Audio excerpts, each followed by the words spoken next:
You ask Tiger to calculate. This deals with finding the midpoint between 2 points.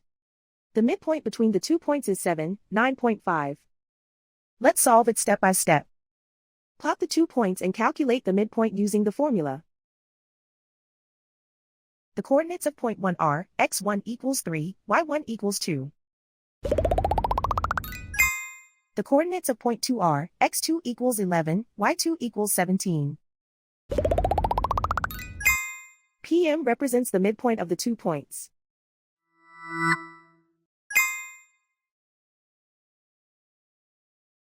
Use the x values in the midpoint formula to find the midpoints x. x1 equals 3.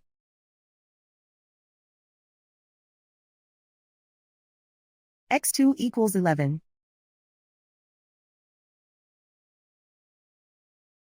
Simplify the arithmetic.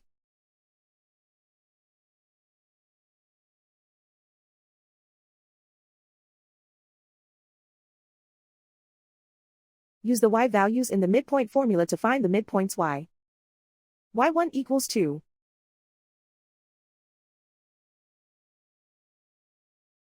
y2 equals 17.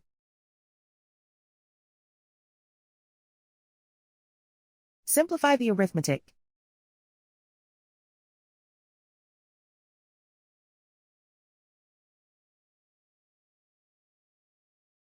And so, the midpoint is 7, 9.5.